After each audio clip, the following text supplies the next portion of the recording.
Hey, this is Stephen Amell, and you are listening to Tomorrow's Legends, the podcast. Don't fail your city.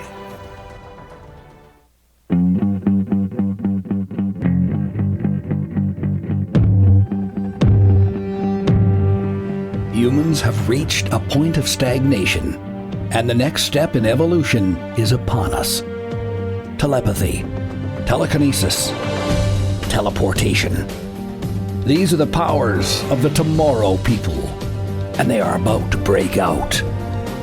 Join Flash, Harley, and X-Force 11 as they jump to a new story of heroes to follow their fight against a corrupt government who wants to hunt them down. This is the Tomorrow People, as brought to you by Tomorrow's Legends. Hello, Breakouts. Well, we teleported Flash back, so he was not marooned anymore, but he needed time to heal with the Speed Force. And I don't know if I got knocked in the head on the rescue mission, but I'm seeing double. So we're here to discuss the Tomorrow People, episode 14, Brother's Keeper. And I'm wondering who else Uncle Jed has frozen. I'm X-Force 11. And I think that's an excellent question. I'm Harley Quinn. Hello, Legends. Well, we are a part of the Cybercast network, and we've got some good stuff going. We've got some Superman and Lois news for you in just a bit, and we'll be covering that in the fall. We've got some X-Men 97 coming up for you soon. Over on Dive into DC, they are covering Season 2 of My Adventures with Superman, and they just released episodes 1 through 3, and they'll be continuing that on, and then they'll cover the Penguin in the fall.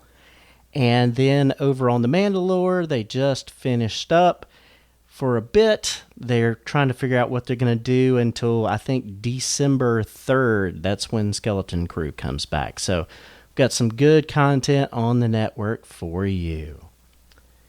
But even more, we've got some news. We interrupt this podcast for a special report.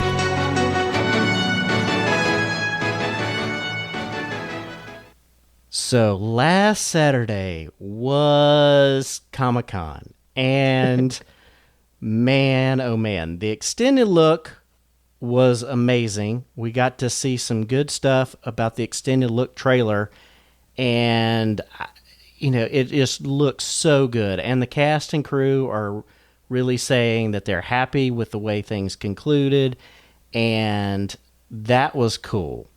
And there's a TV Line article that we put out there. It talks about stuff. It says you'll be seeing Clark team up with other people that we haven't seen him team up with before.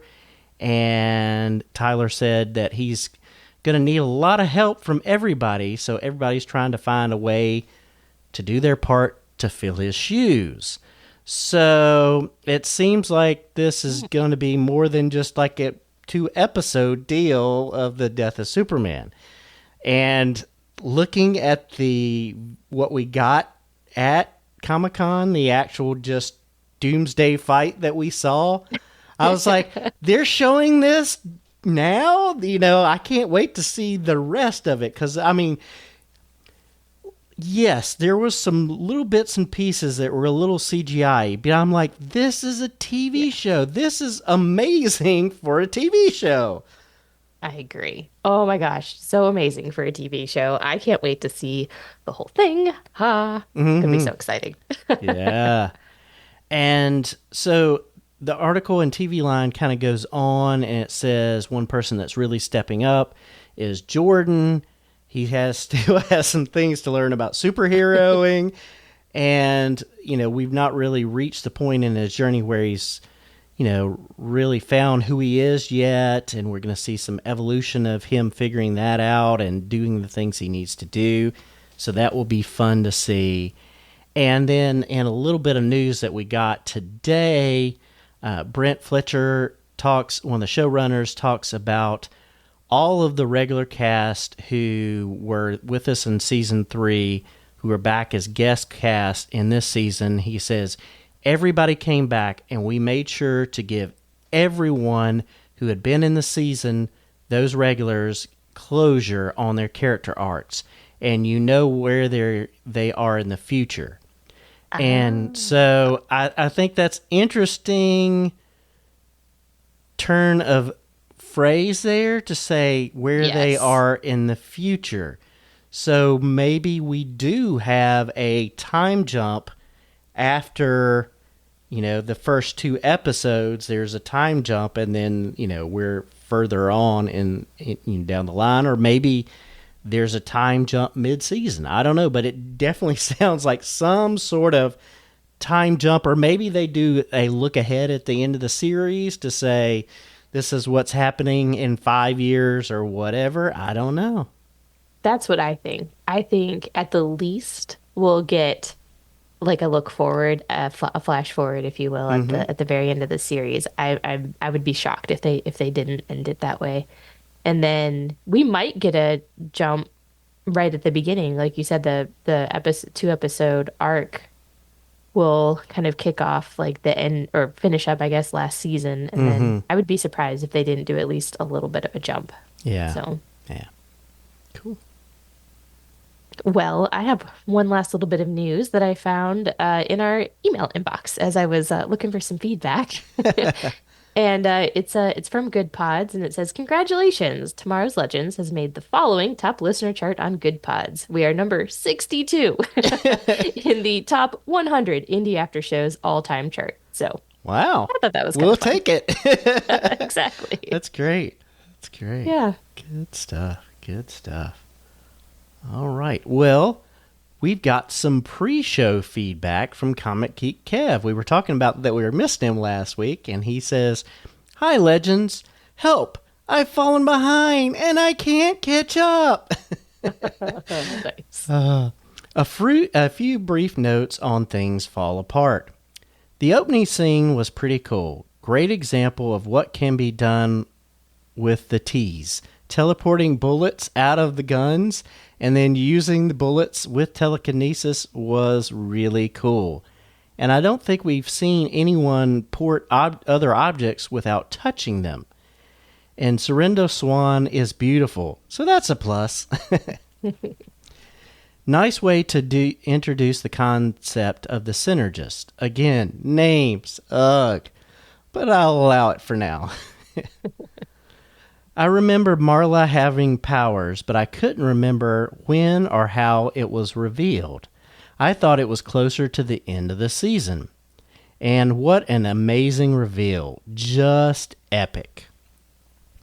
I feel like the John Kara fight and John being kicked out are part of something.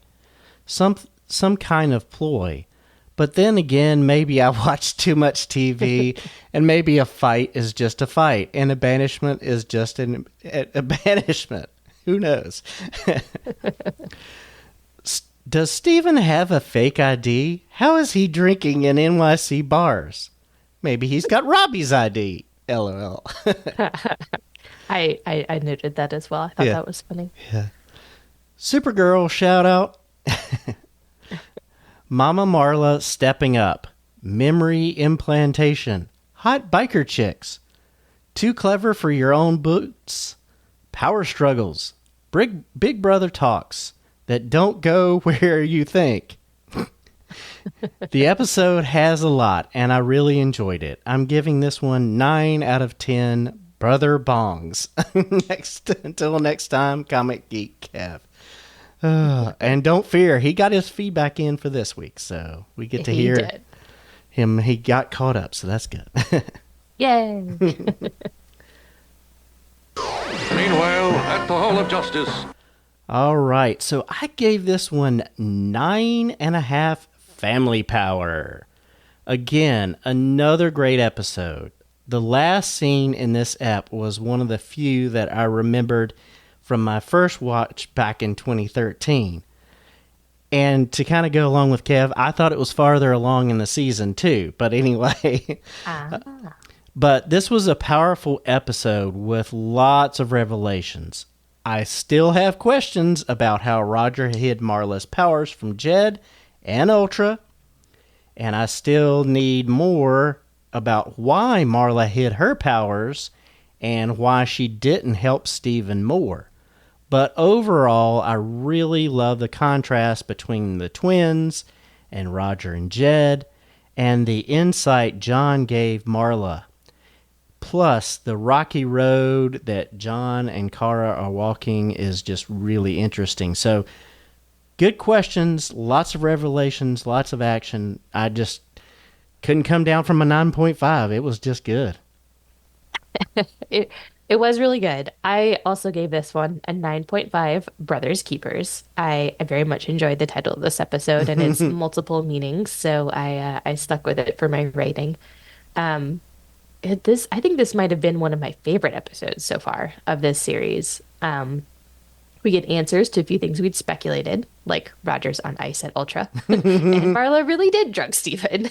Mom of the year. Oh, we'll talk about that later. And just really a lot of great scenes. I had a really hard time to pick a favorite one because they were all so good. And just when I have a small soft spot for Jed, he goes and shows his crazy.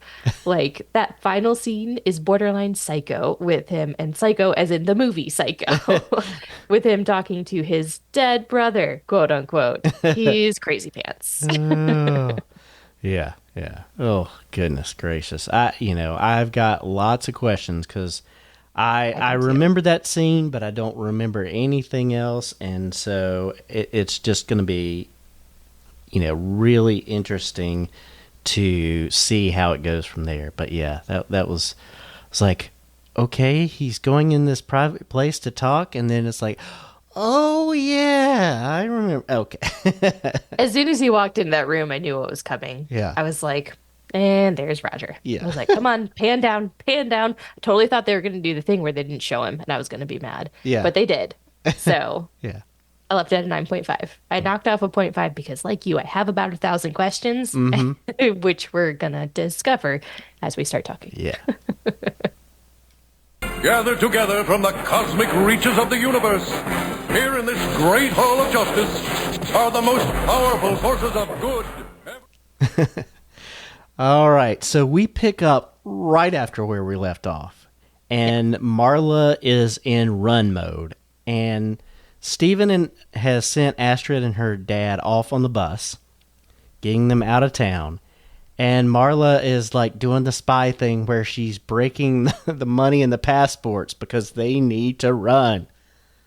Yes. I mean, she was well trained. I was shocked to see her switch into spy mode right from the jump.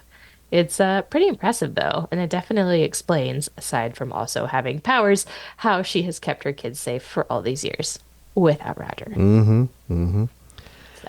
So impressive. Yeah. Steven asked the questions that we've been asking since the end of the last episode. And we find out that Jed does not know about her because Roger kept her away from Ultra and everything. And she didn't talk with him about his powers to protect him. I'm like, okay, you think you can just make it go away? I just don't know. I agree. I think this is a bold, questionable move on her part. And I am glad that Steven calls her out. I mean, I called her out in the last episode. So it was very gratifying to see them start with this conversation. And I do think it might come back a little bit later. I feel like I have something a little bit more in the notes. But yeah. It just, how can she not think that this kid who is the product of two Tomorrow people would have powers and that pills would cover things? Yeah, it's just oh, come on. I know. So, yep. But about that time, we get Jed and Ultra barging in, and Marla kind of gets them to stand down, but then Steven talks with Jed, and then we get, the thing saying, listen, I'll give you a clean slate if you give me a clean slate. And I'm like, okay. Yeah, I'm left with the question, why though? Like, I definitely don't trust Jed's motives. Like, he says he's protecting them from the founder, but we know that he has greater plans and ulterior motives and plans within plans within plans. Like, his plans have plans. So I don't get it fully. Yeah, and I don't know how can he override the founder's plans for Astrid and, that kind of stuff. I'm just thinking, like, he ordered the hit on them, and then, like, Jed's just gonna override it and say, like, the hit failed, and, in order to keep Steven in, we need to, let this go. Like, I just don't know how that works. That's like, I just Agreed. Yeah, I would have been asking more questions if I was Steven. So Yeah, definitely asking more questions. yeah, but Steven brings up his dad and the fact that Jed had him killed, and Jed says, you need to see this. So he shows Steven what happened with his dad, and Jed, we see, saw the founder as a way to protect humanity, and he didn't see a way Roger could stop the founder, so it's better to, I guess, work with him. But, Okay. like, Roger knows that the founder is going to come after Marla and the boys, so that's why he separated himself from them, so that, that wouldn't happen, I guess. And then that's when they went on the... I don't know. That's lots of questions. Yeah, I mean, that's going to be a theme. There's definitely kind of a lot of questions, which I think this is what, episode 14? I think this is setting up more definitively, like, all the questions that the second half of the season's going to answer, would be my guess. Yeah. Because they've already kind of addressed most of the questions and the mysteries from the first half, more or less. And so now we've kind of transitioned into, okay, now where do we go in the second half? Yeah. And it's like, you can't run from the founder. Work for me and I'll protect your family and Astrid's. I'm like, okay. I mean, that's, like, essentially the same line he gave to Roger, isn't it? I mean, very close. Yeah. It's really not been working out well for anybody so far, I would say. No. Oh. So, Yeah. So, in the other storyline in this episode, we've got a Arrow familiar Bratva informant here. So I was like, okay, they're the same universe as Arrow. Right. But anyway, so you got this Bratva informant, and he's being guarded, and his guards get taken out. And so this breakout appears, and it appears that the breakout kills him. I 100% felt for this, by the way. I didn't in a million years predict it was twins. No, me neither. Totally fooled. Loved it. Thought this was great. Yeah. I was like, okay, how's it? I know. I was like, oh my gosh. And then I had, like, all sorts of crazy theories going on in my head, which we'll get to. Yeah. So Steven, is kind of debriefing here. He questions Kara's decision about kicking John out, especially in the light of what's going on in his life. Yeah. This is where things get interesting, because I didn't expect for the tables to turn where now Steven takes John's side now that Kara is actually in charge.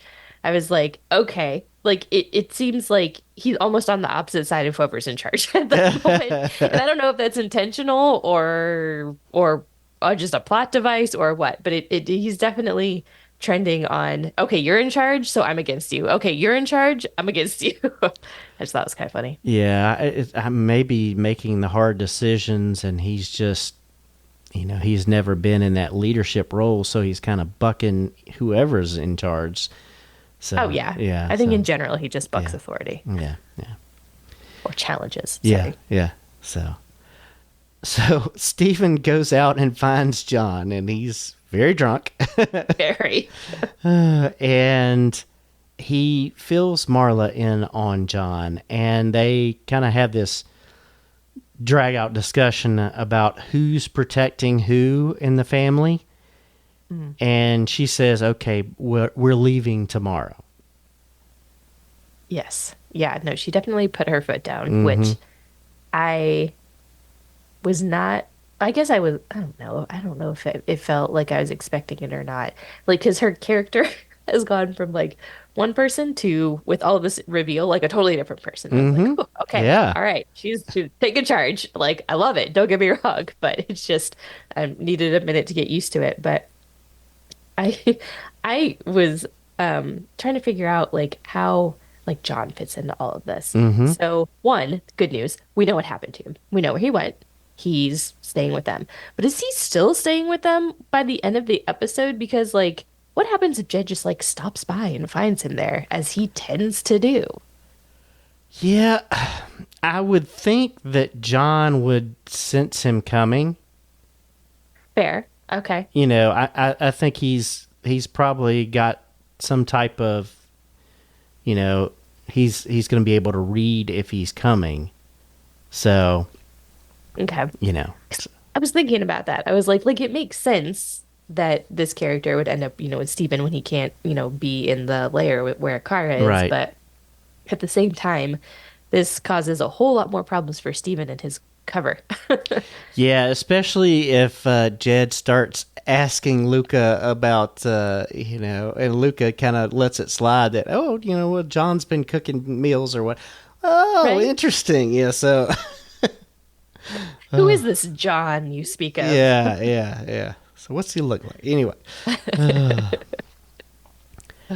Devilish good looks, blonde Yeah. hair. Yeah. Sorry.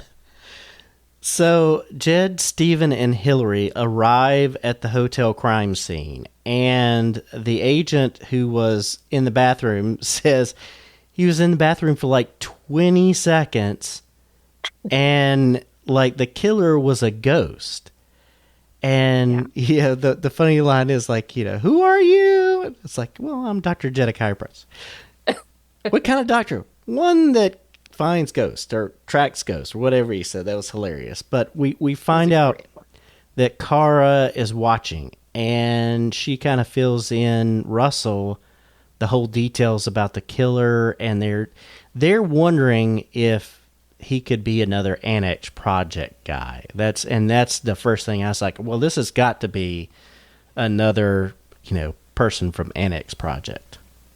Yes, and this is why I think it was done so well, because they definitely made it seem like it was only one person, almost like right up until the very end. It was really well done. I was definitely wondering at this point. I'm like, okay, like how has this new breakout become a killer if he didn't have any help? Because Jed has no idea, or is saying he has no idea who he is. I mean, we do find out that turns out to be the truth, but it's also not at all what we thought. So like, I loved that. I thought it was really well done. I loved the speculation, like in the beginning of the episode of, hey, there's yet again this other party, another third party, if you will, like off in the wings where they're either mutating into killers or what. I was like, oh, fascinating. Yeah, and we see John and Marla having this awkward lunch when Steven comes, and he talks with John about Ultra and Annex, and he says, no, you know, that nobody else made it through except the two of us. And so we get that door slammed pretty quick. So that was good to let us know something else is going on here. So Yeah, which, I mean, there were clues. It's funny. Yeah. You recognize them all on the second watch. Yeah. So back at Ultra, Hillary gets upstaged by Steven because she's not been able to trace the breakout, and Steven's like, he used a lot of energy when he teleports, and they're like, they tune to that whatever, and they're like, oh, he's right here. So they track him to the Bratva Club, And then they kind of, the two of them split up to kind of go find him here at the club. I know. So this was all interesting and a little bit of a clue kind of in hindsight again because of the amount of energy. She's like, well, why would you even be looking at that wavelength? And he said a smart answer, meaning he like had done his due diligence. He's like, well, that's how much energy he used last time, which Yeah. is smart, but it also it could plant the seed of, well, but why is he using so much more energy? Right. And on the first watch, I was thinking maybe if he wasn't a part of Annex, maybe somebody made him a Tomorrow person. And therefore he has, like, he's not as strong, so he has to use more energy to teleport.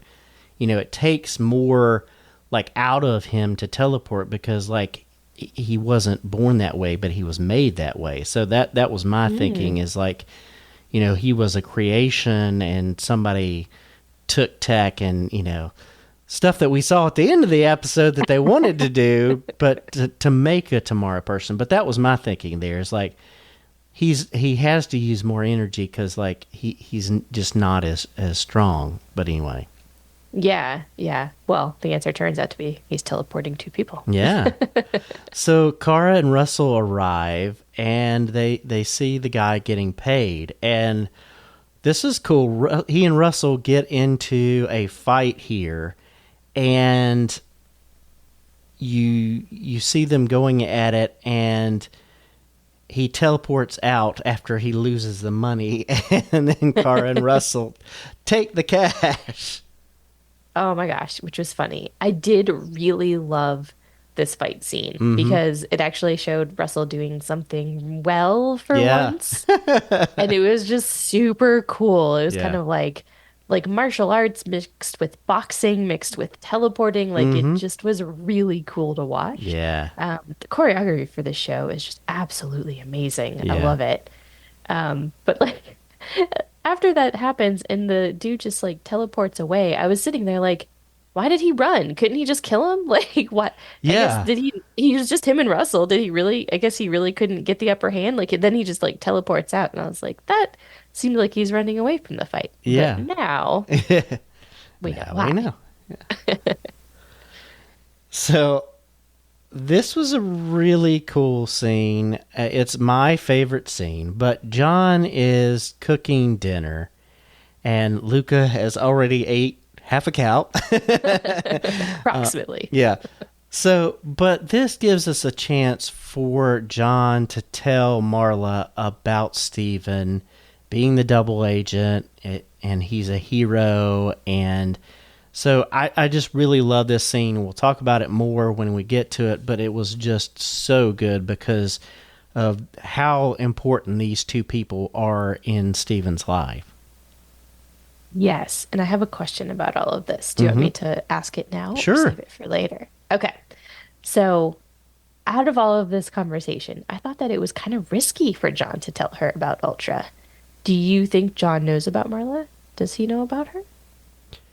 I don't know. I don't think, since we haven't seen it on screen, I don't think Steven has told anybody else about Marla.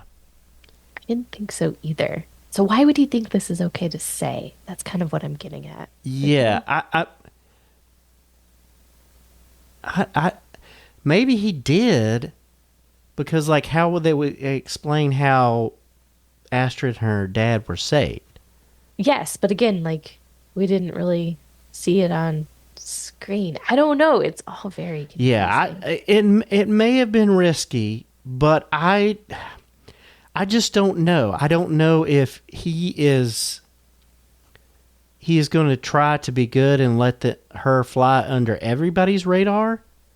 Yeah. Or maybe he just said, hey, I came clean to my mom about my powers. Yeah, I don't know. I'm just trying to process why John thought this was an okay conversation to have. Yeah, well, and maybe too that she has an inkling of maybe what, you know, John has an inkling that Marla knows a little about what went on at Ultra.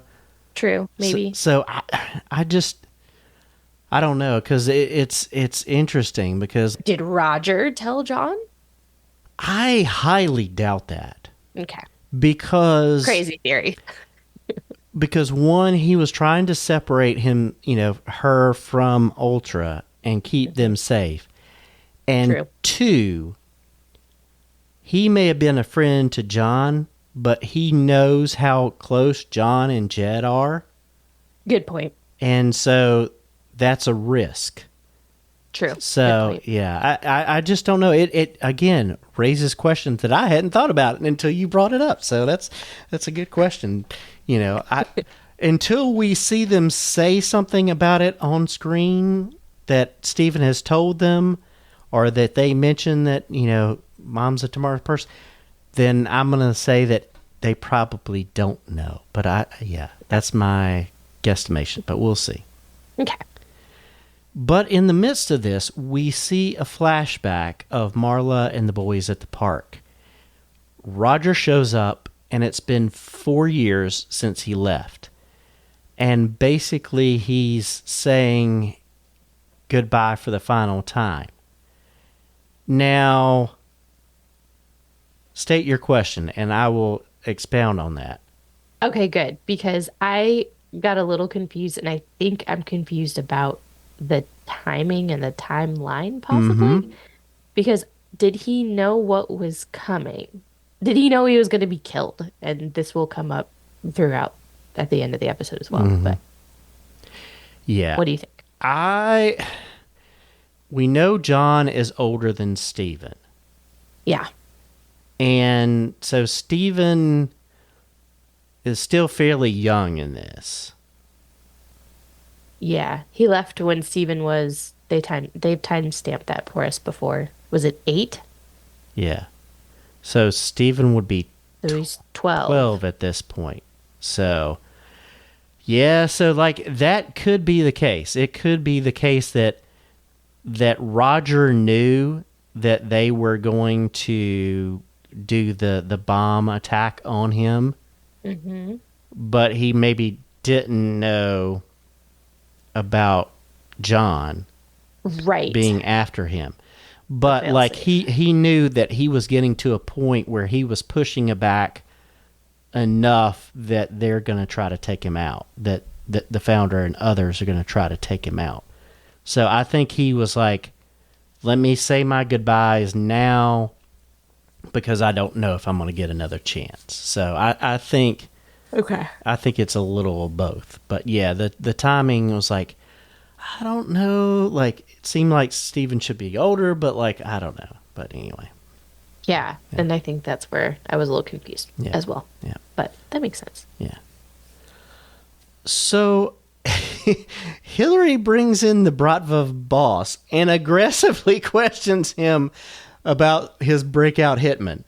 And he gets the number. I'm like, she's just ruthless. Like, that is a good word for it. And so then she immediately goes and gets Steven and's like, okay, we're gonna get you to order a hit. We're not taking any time. We're gonna go, like, right now. We're gonna go set up this meet, and we meet in this restaurant. And he's charging $1 million per hit. And so then we kind of get this fight scene. And again, Hillary coming in like in a wrestling move off the top rope, bashing him over the head so that Steven can get on the cuff. So, like, she's all out. I mean, she does not pull any punches. No. This girl is intense, and she is like, I am going to prove myself, and I am going to be like the best of the best of the best. I mean, get it, girl, is all I have to say. That was pretty great. I agree. I loved that move where she just comes like flying in and smashes him on the head. That was awesome. Oh, goodness.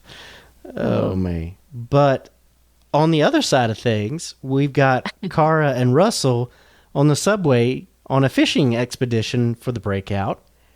And so they're like, we've got your money. We're going to give it back. We've got your money. We're going to give it back. And here's the interesting scene.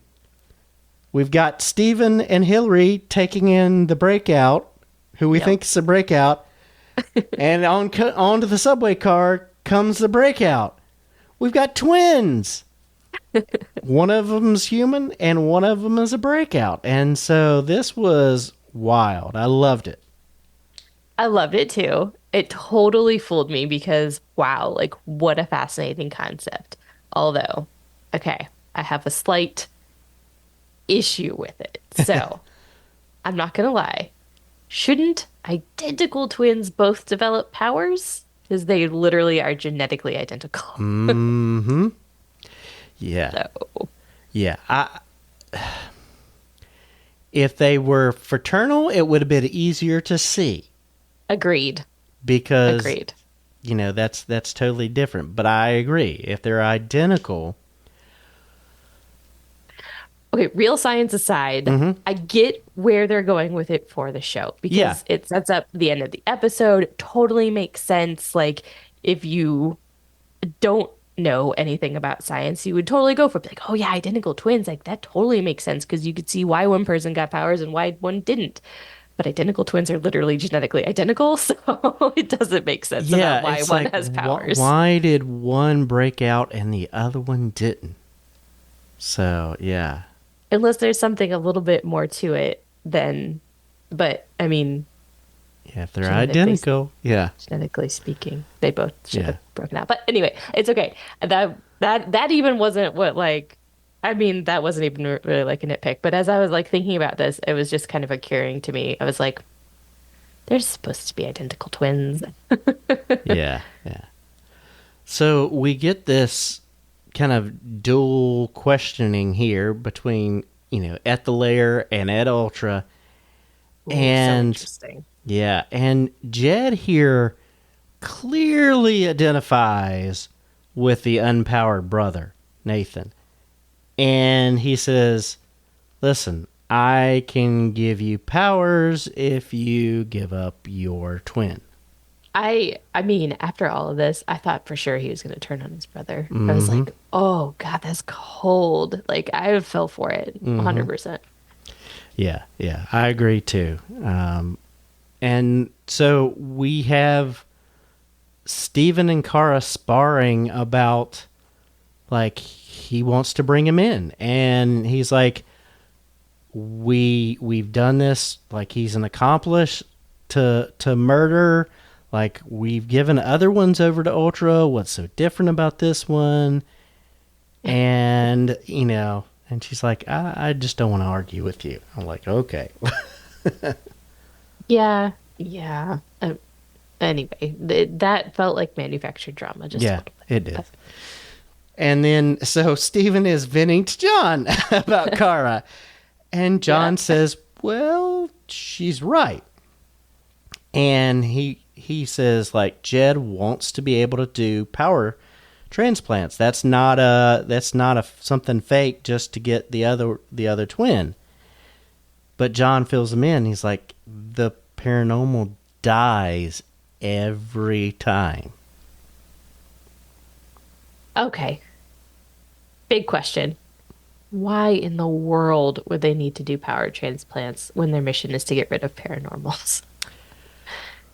Well, if they can do power transplants, then they wouldn't need to get rid of them because they could implant any normal human with powers, and they wouldn't be at a disadvantage.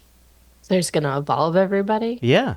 Well, like a select group to protect normal humans. Oh.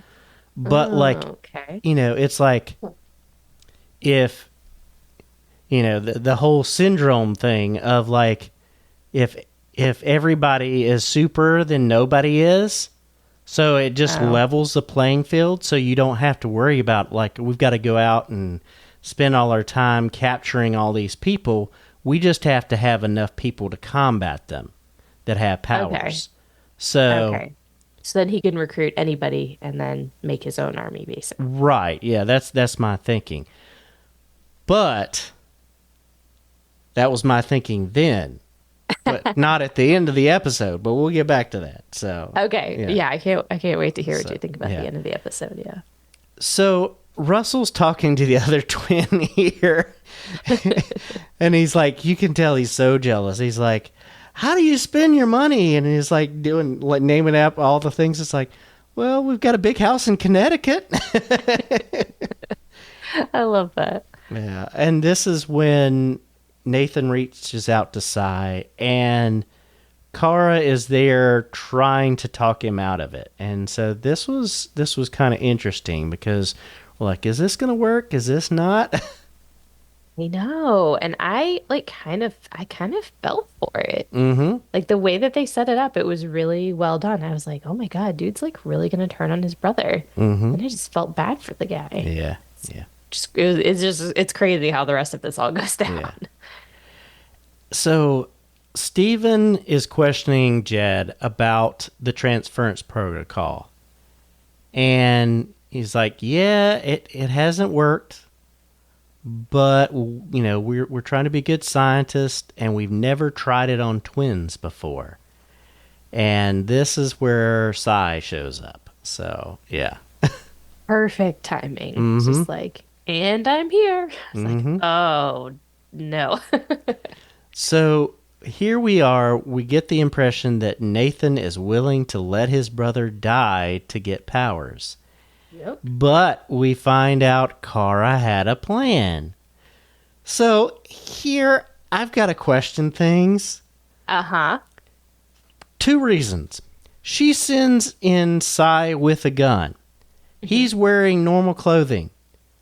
When they hug, they're both wearing scrubs. He had to change at some point. And you're telling me that they did not search him for a weapon. Mm-hmm. The other thing is, Nathan pulls out the weapon, starts shooting, and then then you have him strangling Jed. He had the thing on his wrist. He had the razor wire on his wrist that he uses to, like, what? Like, they're in scrubs, but yet they let him get changed. Like, He's in scrubs, but he gets to keep his bracelet on. Right. Like, no. Yeah, like if you're legitimately going in for a procedure, you got to take everything off. right. So, like, they have the killer with a bracelet on. It's like, okay. And then they've got, I don't know. I mean, I guess. TV. Yeah, TV convenience. They don't think to look on a weapon because, like, Sai can't kill anybody because he's a tomorrow person. But, like, come on. Like, I don't know. But anyway, so you have this fight scene here. And you have basically they're at a standstill. And Steven uses his powers to knock the gun to Hillary, the trank gun. She tranks, Mr. Killer. Mm-hmm. And then another agent who's a non-powered agent kills him, basically. And then you have Sai teleporting out. And then you just see Jed so despondent that they let Sai get away. So, like, it was an interesting action sequence, but very plot holey. But, yeah. I agree. It was very plot holey. And I'm wondering if Jed wasn't almost more upset that they shot Nathan. And so, and they killed him. So that he lost the entire, not only did Sai get away, but the human twin is now dead. Yeah. So there is no hope for them to try that until they find another set of twins that way. Yeah. Yeah. Crazy. Steven kind of talks with Jed afterwards about the twins and he like questions in it because like, I've never seen you this rattled. Yeah. And that's true. Like, even like when his girlfriend was, being threatened, like he wasn't this rattled, but he was really rattled here. Yeah. And Jed said like it was a perfect case study for science. And then Steven brings up Roger and Jed, like, you sure this is not about, a powered brother, an unpowered brother? And Steven's like, listen, you said you cremated my dad, but why? Wouldn't you want to study him? You know, if you're so, like, up on science and wanting to know why things are the way they are, why wouldn't you, study him? And Jed says, he was my brother, not a lab rat. Oh my gosh, I knew it. Jed had to have kept his body. We could totally tell he's lying. We knew he was lying when he said he was cremated before. Whatever. I mean, Steven knew it. We know it. It's fine. The real question is, did Jed know that Roger wouldn't die when John apparently shot him dead? Like, does he know he's still out there in limbo? It seems like it. It does, doesn't it? Because he says, has he been talking to you? Like, it's not like, you brought up the psycho thing. Like, yeah, he is talking to a dead person, but it's like a dead person that he knows is still there. Like, it's kind of almost more like being in a coma as opposed to being yeah, and I think he was probably up on some of the research that maybe they were doing with the whole project, but maybe not everything. I don't know. Yeah, I don't know. I was like, questions. Yeah. So, closing out the Hitman story, Sai meets up with Kara at the Chinese place, and we find out that basically she put the hit out on Jed. And Sai said, hey, listen, it failed because of Steven, and my brother got killed. I think we earned the money. Mm-hmm. And so she gives him the money and leaves. This whole scene was like a little bit heartbreaking because you really distinctly got the feeling that she wasn't gonna hold up her end of the bargain simply because Jed was alive, knowing that he lost his brother. And so I was kind of glad that he called her out, basically saying, I lost my brother, like, wasn't that enough? I was like, oh God, that's heartbreaking. I just felt bad for him in all of this. Even though he's kind of a criminal, I do still kind of feel bad for him. So John is there, and he says, like, you've gone too far. And she's like, listen, you still care for Jed, or you'd be seeing that I'm right. And, she talks about, what Sai said about sacrificing everything for somebody.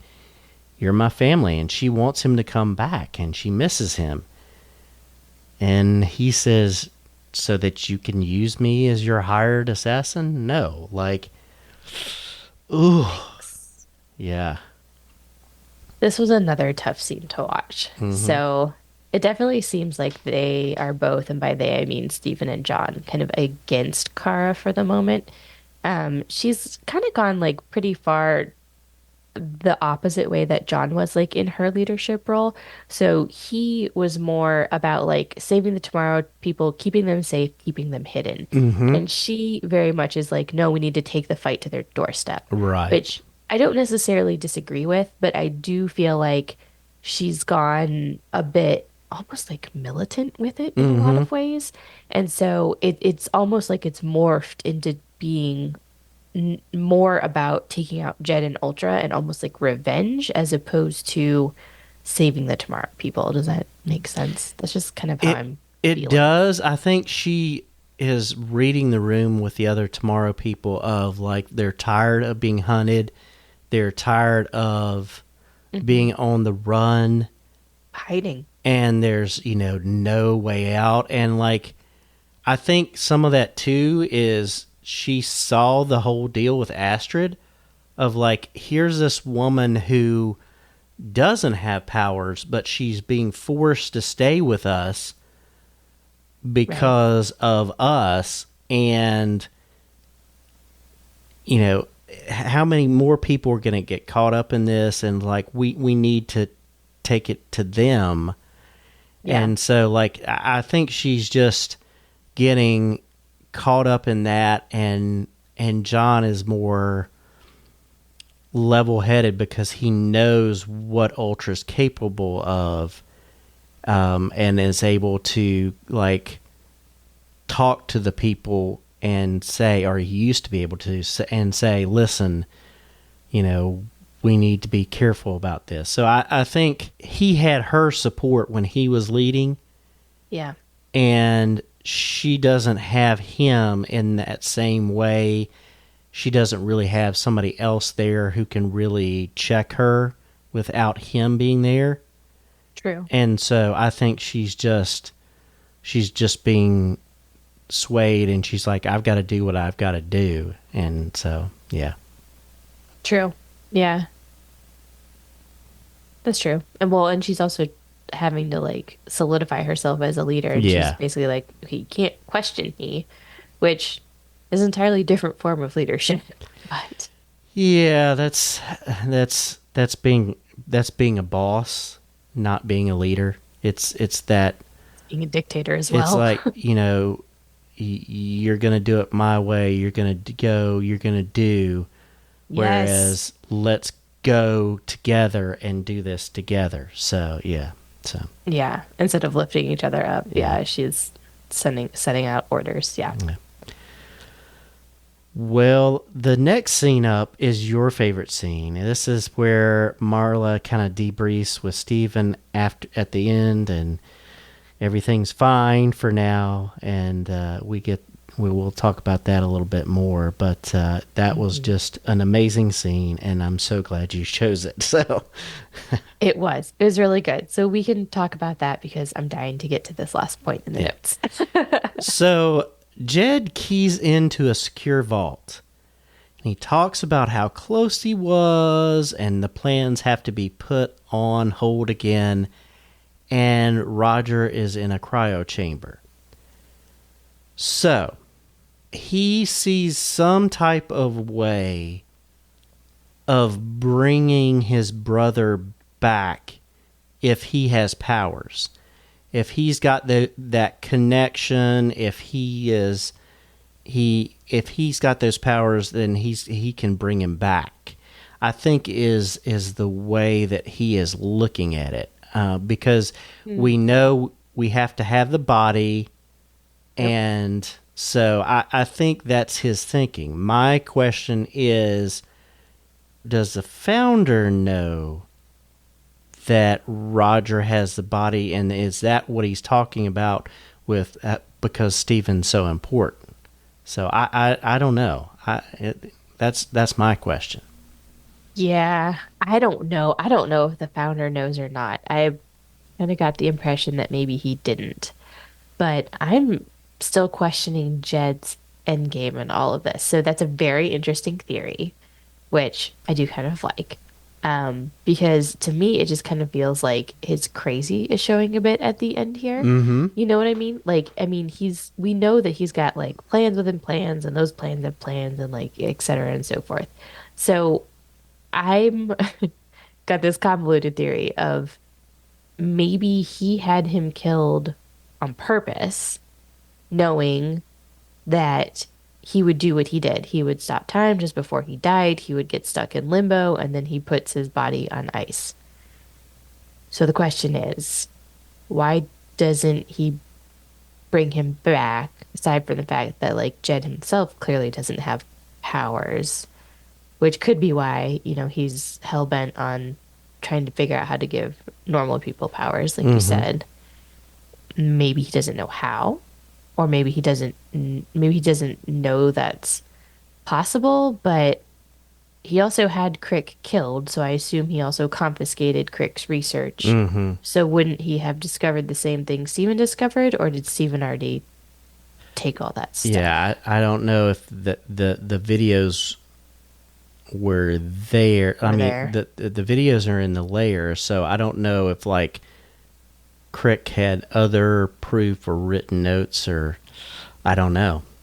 I don't know. Yeah, And so, yeah, I don't know, because, like, it seems to me that the plans that the founder would have for Steven are more sinister than using him to bring Roger back, who it seems like they all had killed on purpose in the first place. You know what I mean?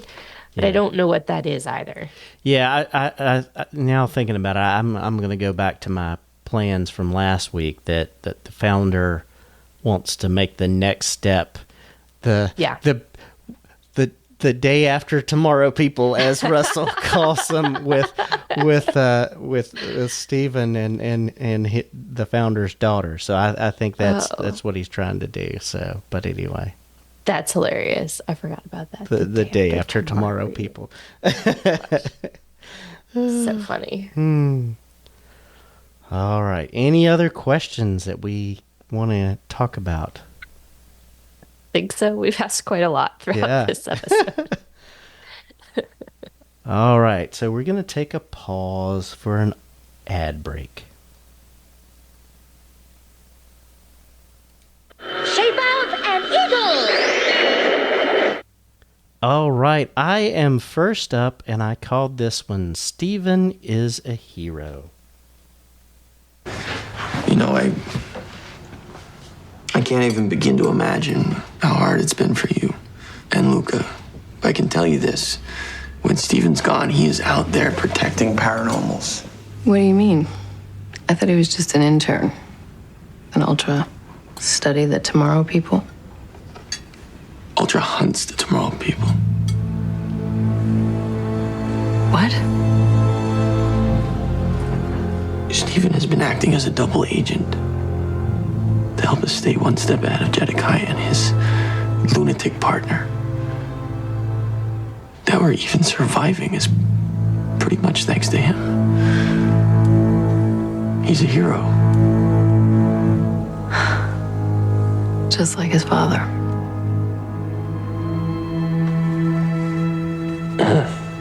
Your husband was very important to me. You knew Roger?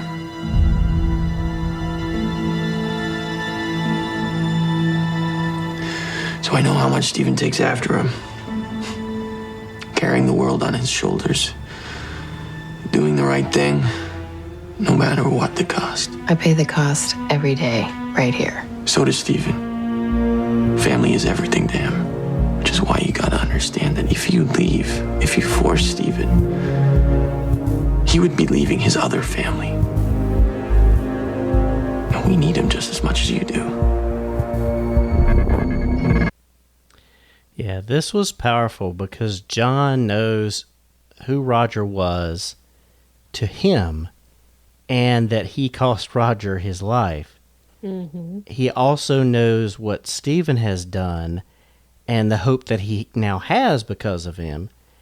And it's really great for Marla to hear that from him. So I really appreciated that. And as hard as it was, especially for John, because, like, how does, like, do I tell her that he mentored me and then I had to kill it? Like, you know, it's right. It's like, ugh, this is the wife of the man I killed. So, yeah. It's like, oh, by the way, your husband's dead and I killed him. Sorry. Yeah. Oh, man. No, it is a really great scene, though. Like, I love that conversation, you know, like, all questions aside. Like, it was good that they kind of got that, I feel like, at least some of it out on the table between the two of them. Mm-hmm. And so now she kind of understands a little bit more all the connections in play. Yeah. Yeah, definitely. All right. All right. It's yours.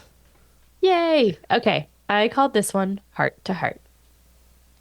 I can see them every night. Hey. Not that far. Hey. What are you doing up? Waiting for you. Is everything okay? You tell me. Yeah, everything's fine. For now. For now is about as good as we can hope. John told me what you're doing at Ultra. The war that you're fighting. After everything I did to try to keep you safe. Mom, always resented your father for choosing the fight over our family, but maybe I was wrong.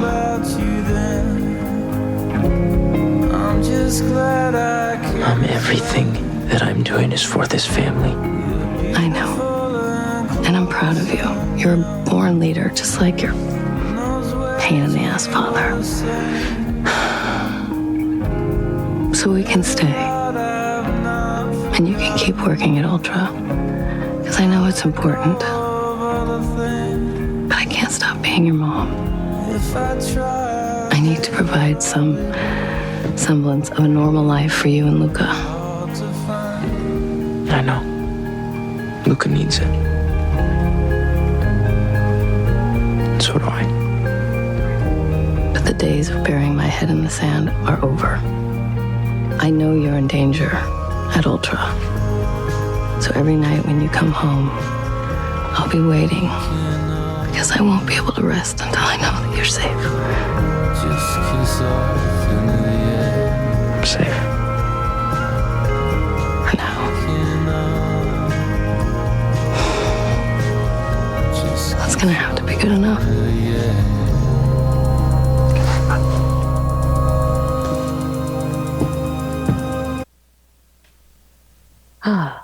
Man. I know. Such good acting. I mean, the way that she played that scene as like somebody who is just waking up, who's weary, it was just so good. But the words between them two was just amazing, and the song added in there was just so good. Yes, I know. I loved everything about this. The music playing in the background was just a nice touch to it, but I also loved how like the conversation kind of like bookends each other, because like he kind of starts off with saying, for now, everything's fine for now, and then she kind of ends it in the same way. Yeah. And I love that all the cards are on the table. They both know about each other, and so I think now they can be better like partners to each other because they know how they can interact, because they always have like that fail safe of we can communicate telepathically and no one will be any the wiser. So yeah, I do like that. Yeah. It was a really good scene. Yeah.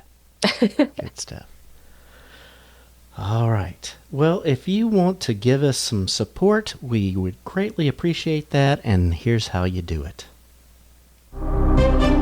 If you'd like to support our podcast, you can do so at our Patreon page at www.patreon.com/tomorrowslegends.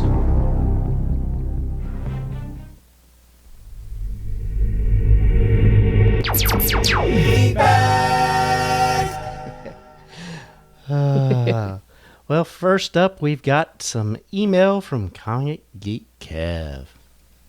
That's right. Hey, Legends. Fun with twins. Mix-ups and hilarity to ensue. So right up front, we get to see at least some of the history of Jed and Jodger that makes Jess not look so bad. I think. And now I'm just confused. Are you talking about me? I think he meant Jed. Jed! Okay, I was like, hold up. What did I do? I was like, how did I get involved in this? Okay, so the history that makes Jed not look so bad. 100% true. Yes, I agree. They gave us a little soft spot until the very end. Not sure I trust that he couldn't create those memories or had them implanted with all the funky twists and turns we've seen already. I definitely felt like it was a selective memory for sure. Why is Jed so desperate for Steven to stay? Because he's family? Because he knows how powerful he is? He may not know Steven is a synergist, but he knows about the time stopping. True. Kara suddenly doesn't seem quite as sure of her decision to kick out John, and she's understanding that she and John were a great team for a reason. Day after tomorrow person is one of Russell's best lines yet. But now every time I hear him say, I got this, I expect him to fail. Awesome fight scene this time, though. I mean, it's not wrong. I always like seeing characters interact who normally don't, so I really enjoyed the Marla John scene. And now Marla knows two truths and a lie. Ultra hunts, breakouts. Steven is an intern and has protection breakouts. And John conveniently leaves out that he murdered Jodger as he makes her dinner. So why did 3 people go after the guy at the club and no one had a plan to actually apprehend the guy? Suppression cuff? D-chip? Come on, people. True. Good point. I feel like the show keeps forgetting that Steven's a high school kid, drinking in bars, hiring hitmen. Really? Nobody else in Ultra can handle this stuff? Jed got Nathan talking by telling him he was useless. Well done, Jed. But then offering powers? Is that a thing? Or a bluff to get to Cyrus? From John's description, it's not pretty. Would they actually do it? Yeah, it kills the breakout, but to intentionally create a breakout? And then what? I guess turn them into an Ultra agent. See? I wasn't the only one questioning that. But then Kara comes in with another twist, and Jed loses his chance at his Holy Grail and was not happy about it. But then he tells Steven he's upset about losing them because of the chance to study them. But he was going to kill one? That limits the amount of study one can do. Good points. Did Kara give him all that money? She better have at least kept a few bucks for the subway breakouts. Truth. I really read that Kara-John fight is some kind of staged thing. I guess not. I'm her defense, though. I don't think she wants an assassin on the team. I don't think so either. I'm so glad to have Marla taking a bigger role in the show. I hope it lasts through the season. I really love that character and the performance of the actress. As soon as Jed started talking at the end, I knew who he was talking to. Jodger lives! Yes, we all knew it, but now we know it. Yeah. Dang, these writers knew what they were doing. One can't help but wonder how the show might have done had it premiered a little later. Were the DC shows successful to the extent they were because they were DC properties? Or might this show have gotten a further season, if not to ride the coattails of other superhero shows? I love those DC shows, but the writing here is superior to most of them. What might have been. Where's time-traveling Flash when you need him? Very good episode. I'm giving this 9 out of 10 lovely dinners with a side of obfuscation. Until next time, Comic Geek Kev. Good points. Good points. Yeah, that's a good question about would it have succeeded at a different time on the CW?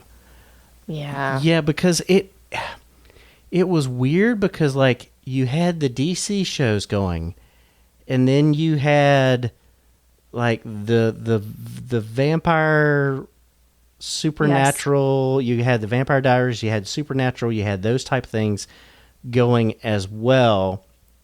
And this was kind of middle ground between the two of them. I mean, it's somewhat supernatural, it's somewhat powers, but if they had started it later, maybe it would have, found a better home.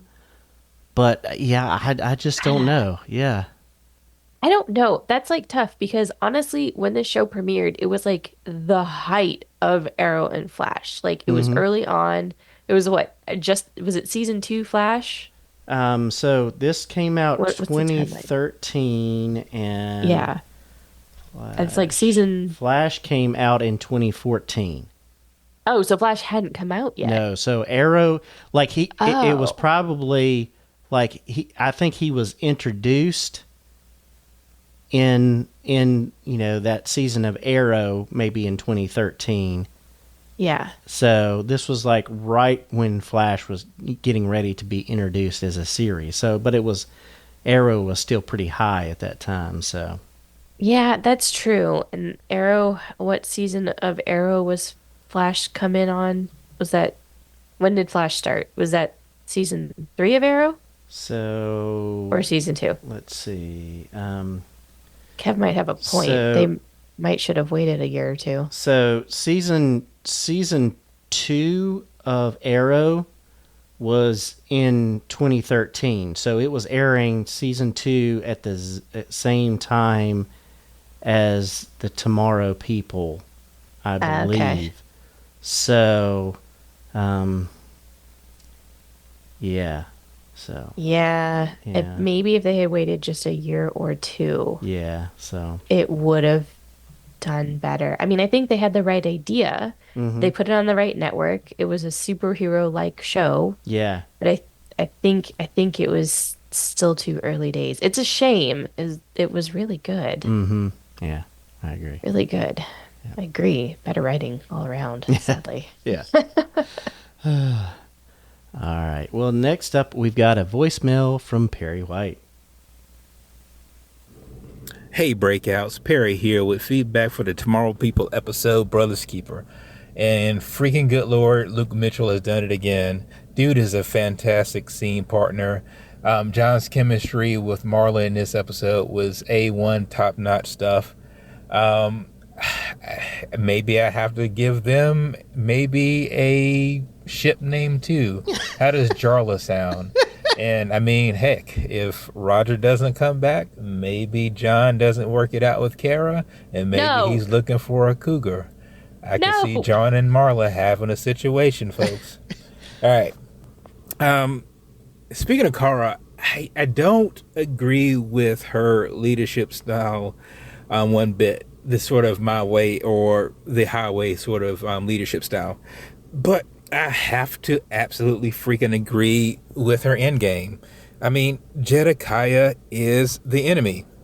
And we know that John and Stephen are sort of emotionally compromised when it comes to Jedediah. But I mean, I can't lie. I actually appreciate Kara taking an opportunity to hatch a plan to execute a kill shot. Like I said, I may disagree with her leadership methods, but I can't disagree with what she was trying to do. All right, let's speak about the third person in our triumvirate, and that would be one Russell. Apparently, the writers decided that Russell could fight this episode because the last few episodes he's been getting his arse handed to him. So I guess they figured they'd throw him a bone and let him take out one of the guys in that club. Nice to see him getting some footwork in. Nice to see him come out on top for a change. The guy that is playing Roger in the series, I have to assume that he did 381 push-ups and maybe about 852 crunches before that freaking frozen pod scene. I didn't know what we were going to see in that pod. Let me take that back. I knew that there was going to be some sort of representation of Roger in that pod. You could just sort of see the foreshadowing there, but I did not know we were going to see his frozen naked body almost in all of his glory. And I guess when they told the actor that, he said, I guess I better get in some kind of shape. I guess he went on like maybe a cleanse and hit the gym a little bit before that episode. Finally, for an episode called Brother's Keeper, it seems kind of strange that the episode did not feature any scenes between Stephen and Luca. It just felt like that this episode should have been screaming out for it, but I sort of understand why Luca wasn't there. Marla was in sort of survival mode, and she probably would not have wanted Luca to be around a whole lot.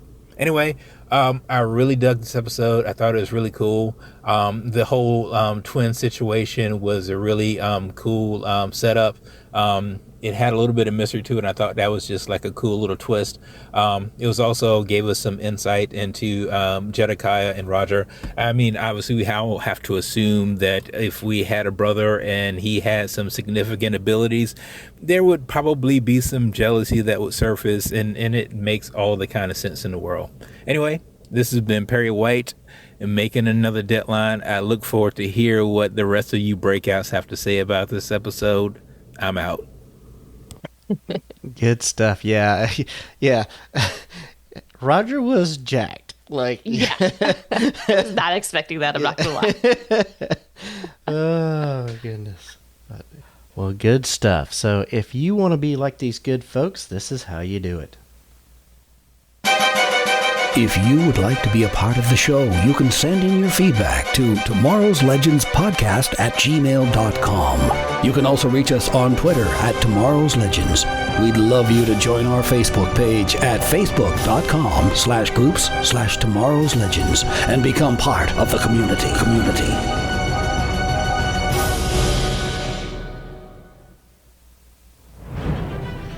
So, next week, I will have to give you my feedback because I will be running sound for a murder mystery play. So, I'll be working some dials there next weekend. So, I will be out, but I will get my feedback in because I definitely want to see what's next up on the next episode. I'm really looking forward to it because the last two have been so good. I know. The last two have been really good, so we'll look forward to having Martin back. We'll miss you, of course. And then, if memory serves, we might have all three of us together before I'm out for DragonCon. Yeah. And I'm debating, but I may need to take the week after DragonCon off also, just to recover. Yeah. So I'm TBD. I Yeah. might be out for going into Labor Day weekend and the week after, but I'll think about it and let you guys know. It's summer. It's like crazy. So, but anyway. Yeah. Well, technically, it's not summer for us anymore, even though it's hot as anything. My kids are back in school. So. Well, our kids don't start to the end of August, but yeah, I hear you. Yeah, August 1 here. All right.